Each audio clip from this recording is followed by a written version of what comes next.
Hi guys, welcome back to our channel Lekha Srinu's diaries. ఈ breakfast చాలా ఈజీగా ఇంకా చాలా తక్కువ టైంలోనే చేసుకోవచ్చు. కిచెన్ లో వచ్చిన వెంటనే ఫస్ట్ థింక్ చేయాల్సి వస్తుంది ఈ రోజు బ్రేక్ఫాస్ట్ లో ఏం చేయాలని. సో గైస్, నేను ఈ రోజు స్పాంజ్ దోశ చేసుకుంటున్నాను కాబట్టి ఈ స్పాంజ్ దోశ కోసం ఫస్ట్ గా నేను చట్నీకి అన్ని రెడీ చేసుకుంటున్నాను. చట్నీ చేసుకున్న తర్వాత దోశ చేసుకుంటే వేడివేడిగా సర్వ్ చేసుకోవచ్చు. అందుకని నేను ఫస్ట్ గా చట్నీ చేసుకుంటున్నాను. చట్నీ కోసం నేను 3 ఆనియన్ కి స్లైస్ గా కట్ చేసుకున్నాను. ఇంకా 3 టమాటోస్ కి కూడా ఒక 7-8 గార్లిక్ క్లోవ్స్ తీసుకున్నాను. ఈ రోజు నేను ఆనియన్ టమాటో చట్నీ చేసుకుంటున్నాను. ఆనియన్ టమాటో చట్నీ అయితే స్పాంజ్ దోశతో చాలా బాగుంటుంది. ఇంకా పీనట్ చట్నీ కూడా. యాక్చువల్లీ ఎస్టర్డే నేను పీనట్ చట్నీ చేసుకున్నాను కాబట్టి ఈ రోజు ఆనియన్ టమాటో చట్నీ చేసుకుంటున్నాను. ఇంకప్పుడు ఆయిల్ హీట్ అయిన తర్వాత పచ్చెనపప్పు 1 టేబుల్ స్పూన్ మినపప్పు, 1/2 టేబుల్ స్పూన్ జీలకర్ర, ఒక 3 రెడ్ చిల్లీ వేసుకున్నాను. ఇంకా ఇవన్నీ కొంచెం లైట్గా సాటెడ్ చేసుకున్న తర్వాత ఒక 7-8 గార్లిక్ క్లోవ్స్ కూడా యాడ్ చేసుకున్నాను. ఇంకా కొంచెం కర్రీ లీవ్స్ కూడా యాడ్ చేసుకున్నాను. ఇంకా ఒక 3 ఆనియన్ కి నేను స్లైస్ గా కట్ చేసుకున్నాను కదా, సో ఆ 3 ఆనియన్స్ కి కూడా యాడ్ చేసుకుంటున్నాను. మీరు మా ఛానల్ కి ఇప్పుడు వరకు సబ్స్క్రైబ్ చేయకపోతే మా ఛానల్ కి సబ్స్క్రైబ్ చేయండి. ఆనియన్ కొంచెం సాఫ్ట్ అయిన వరకు ఫ్రై చేసుకోవాలి. ఇంకా ఆనియన్ సాఫ్ట్ అయిన తర్వాత ఈ టైంలోని నేను టమాటో కట్ చేసుకున్నాను కదా, 3 టమాటోస్, సో ఆ టమాటోస్ కూడా యాడ్ చేసుకుంటున్నాను. ఈ బ్రేక్ఫాస్ట్ అయితే చాలా తక్కువ టైంలోని చాలా ఈజీగా చేసుకోవచ్చు. ఇంకా టేస్ట్ అయితే సూపర్గా ఉంటుంది.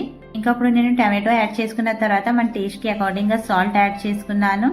ఇంకా కొంచెం చింతపండు కూడా యాడ్ చేసుకున్నాను. ఇడ్లీ దోశ అవి చేయాలనిపించలేనప్పుడు ఇంకా ఒక్కొక్కసారి బెటర్ కూడా అయిపోతుంది కదా, సో ఆ టైం అప్పుడు ఇన్స్టెంట్గా అయితే ఈ స్పాంజ్ దోశ అయితే ట్రై చేయొచ్చు గైస్, చాలా బాగుంటుంది.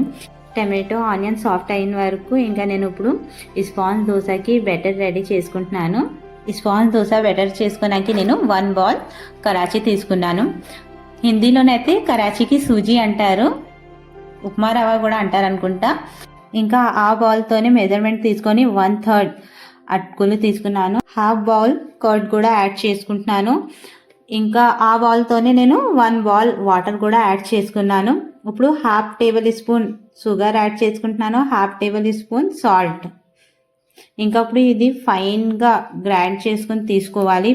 బెటర్ కొంచెం థిక్గా ఉండాలి, సో అందుకే అని నేను కొంచెం వాటర్ కూడా యాడ్ చేసుకున్నాను. స్పాంజ్ దోశ బెటర్ అయితే ఎక్కువ థిక్గా కూడా ఉండకూడదు, అలా అని బాగా పల్చగా కూడా ఉండకూడదు.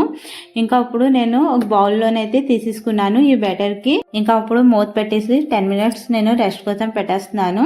ఇలా చేసుకుంటే స్పాంజ్ దోశ చాలా అంటే చాలా సాఫ్ట్గా వస్తుంది దోశ అయితే. ఇంకా ఇప్పుడు టమాటో ఆనియన్ కూడా సాఫ్ట్ అయిపోయింది. ఆయిల్ యూజ్ చేయకుండా కూడా ఈ స్పాంజ్ దోశ అయితే చేసుకోవచ్చు. మా ఇంట్లోనైతే నేను సడన్గా ఇడ్లీ బెటర్ దోశ బెటర్ అయిపోతుంది కదా, సో ఆ టైం అప్పుడైతే చేసుకుంటాను. ఇంకా సడన్గా గెస్ట్ వచ్చినప్పుడు కూడా ఒక్కొక్కసారి ఇలా స్పాంజ్ దోశ చేస్తే వాళ్ళకి కూడా చాలా నచ్చుతుంది. మా జైకి అయితే చాలా ఇష్టం ఇలా స్పాంజ్ దోశ చేస్తే. ఇంకా అప్పుడు చట్నీ కూడా నేను మిక్సీ చేసేసుకున్నాను. కొంచెం మిక్సీ జార్లో చట్నీ ఉండాలి కాబట్టి వాటర్ యాడ్ చేసుకున్నాను. దెన్ ఇప్పుడు నేను చట్నీకి పోపు పెడుతున్నాను.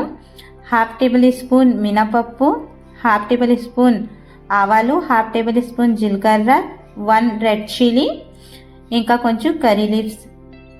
ఈ చట్నీకి పోపు పెట్టుకుంటే చాలా బాగుంటుంది. చట్నీ రెడీ అయిపోయింది. ఇంకా స్పాంజ్ దోశకి బ్యాటర్ పెట్టాం కదా, సో 10 మినిట్స్ కూడా అయిపోయింది. సో ఇంకా ఇప్పుడు చూద్దాం. కరాచీ యాడ్ చేసుకున్నాం కాబట్టి బ్యాటర్ మళ్ళీ కొంచెం థిక్గా అయిపోయింది. ఇంకా అప్పుడు నేను 1/2 table spoon baking powder, 1/2 table spoon baking soda, ఇంకా కొంచెం వాటర్ కూడా యాడ్ చేసుకున్నాను. బ్యాటర్ కొంచెం థిక్గా ఉన్నది కాబట్టి, సో ఈ కన్సిస్టెన్సీ ఉండాలి బ్యాటర్కి స్పాంజ్ దోశ కోసము. ఇంకా నేను ఇప్పుడు ప్యాన్ మీద కొంచెం ఆయిల్ స్ప్రెడ్ చేసుకున్న తర్వాత కాటన్ క్లాత్తోని తుడిచేసుకున్నాను. ప్యాన్ మీద బెటర్ వేసుకున్న తర్వాత గరిటెతోని స్ప్రెడ్ చేయకూడదు, బెటర్ అయితే అదే స్ప్రెడ్ అయిపోతుంది. ఇంకప్పుడు ఈ దోశ మీద హోల్స్ వస్తున్నాయి. ఈ హోల్స్ వచ్చిన వల్ల దోశ అయితే బాగా సాఫ్ట్గా వస్తుంది స్పాంజ్ దోశ. ఈ స్పాంజ్ దోశకి 1 సైడ్ కాల్చుకుంటే చాలు, టర్న్ చేయక్కర్లేదు. ఇంకా మిగతావి కూడా నేను సేమ్ అలాగే ప్యాన్ మీద వేసేసుకుంటున్నాను. ఆయిల్ కూడా స్ప్రెడ్ చేయలేదు. ఆయిల్ యూజ్ చేయకుండానే నేను మిగతావి కూడా చేసుకున్నాను ఈ స్పాంజ్ దోశ. స్పాంజ్ దోశకి 1 సైడ్ కాల్చుకున్నా కూడా చాలా బాగా వచ్చింది. చాలా అంటే చాలా సాఫ్ట్గా ఉంది కూడా ఇది స్పాంజ్ దోశ అయితే. ఇంకా అప్పుడు నేను ఆనియన్ టమాటో చట్నీతోని సర్వ్ చేసుకుంటున్నాను. మీరు కూడా ఈ రెసిపీ ఇంట్లోనే ఒకసారి ట్రై చేసుకున్న తర్వాత కామెంట్ చేయండి. మీకు ఈ రెసిపీ నచ్చితే లైక్ షేర్ చేయండి. ఇంకా మా ఛానల్కి సబ్స్క్రైబ్ చేసుకోండి. టేస్ట్ అయితే చాలా బాగుంది గైస్. Bye bye.